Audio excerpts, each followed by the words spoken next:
All right, let's turn. It's my turn to provide some sort of value to this program. How about the College Corner now? College Corner. All right, folks. Greg, go ahead. If you never said a word, you'd provide plenty of value in your presence alone to this program. You stop it. You're too nice. Don't flirt with me, Dave. Okay, it's a big college basketball slate on Tuesday, as we usually get. I will say, if you are not the biggest college basketball watcher, but you do pay attention from time to time, just something to note on sort of this point in the season. It really quiets down between around now and the week after the holiday here, basically into the new year. Teams have exams. It's the end of the first semester for the quote unquote student athletes here. Most college basketball teams that will play 2 games a week for the remainder of the season are only playing 1. And I'm a big situational handicapper. If you listen to this program consistently, this is probably the biggest situation of the season. Guys are going home for the holidays. They are literally spending a bunch of time in the classroom. You might have 10 days off and weeks of rest, and then you've got other teams that are playing a more normal cadence. So it is a good time to kind of be looking and trying to scope out where are each of these teams situationally. My biggest advice would be to check the schedules, see what a team did, see how long it's been, and maybe factor that into some of your approach. You'll hear some of that tonight. But as a college sports bettor, the bowl games are about to take off. We'll have more on that on Thursday. For now, it really is like Tuesday nights for these next 2 weeks, which are the only times you'll really find a lot of college basketball to bet. But we do have 3 picks that the model shows value in tonight that are also on my card, beginning with, I think, the game of the night on Tuesday. It is Louisville plus 3.5 against Tennessee. Now, it's a home game for Tennessee, thus being a 3.5-point favorite for the Vols. 2 teams that I think have trended in different directions in a major way. Tennessee started the season 7-0. They had that huge win over Houston at the Players Era Festival that got everyone's attention. The problem with that win, looking back on it, is Houston doesn't look all that good. Houston is not the preseason number 2 team that we suspected. They've dropped in the analytics. Their defense isn't as good as it has been the last 5 years.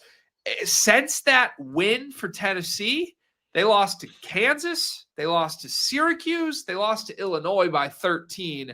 They have had 10 days off since playing Illinois. It's just a weird spot for them. Nothing's gone right in like 2.5 weeks. And there's going to be some rust even just from 10 days off. Now you get a Louisville team that can bomb you from 3, arguably the best backcourt in the country, the number 2 ranked offense analytically. Michael Brown and Ryan Conwell are sensational. I just think this is too many points. For what it's worth, Ken Pom agrees here. Louisville is only a 1-point underdog on the road per Ken Pomeroy, which I always like to map what Ken Pom shows with what the Dimers model shows. If those 2 are in unison, it's like my 2 trusty tools at the same time saying the same things. And our model shows a 55% probability that Louisville covers 3.5.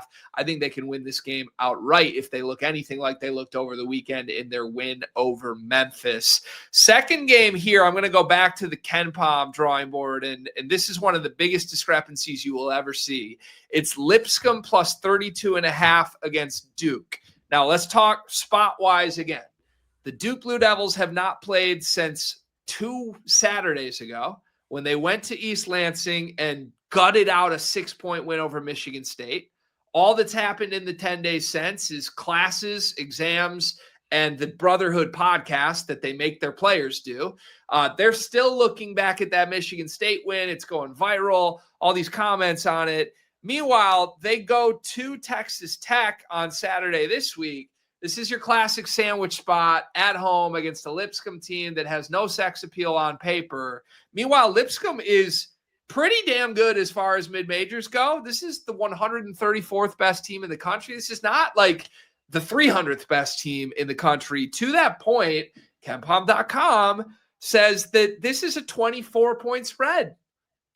This is 8 points of value. You rarely ever see that. Our model agrees. It's not as drastic with our model, only a 55% probability that Lipscomb covers 32.5. But man, when you get anything outside of 3 or 4 points of a discrepancy, it catches my attention in a major way. It's not a surprise at all that the Dimers model likes Lipscomb here. Given the spot, I'd be interested in it in general, but given that Lipscomb is a quality opponent as well, I think you've got to play them plus the points here. And then one more to add, it's BYU and Pacific. I'm going to give you a total that our model likes here, an even higher probability for this one, 56% probability. This goes over 147.5. Now, BYU did play this weekend. They hung 100 on UC Riverside. We've gotten back-to-back good performances from AJ DeBonsa, who seems to have turned a corner. For the first month of the season, he was kind of, waiting until the second quarter and then flipping a switch.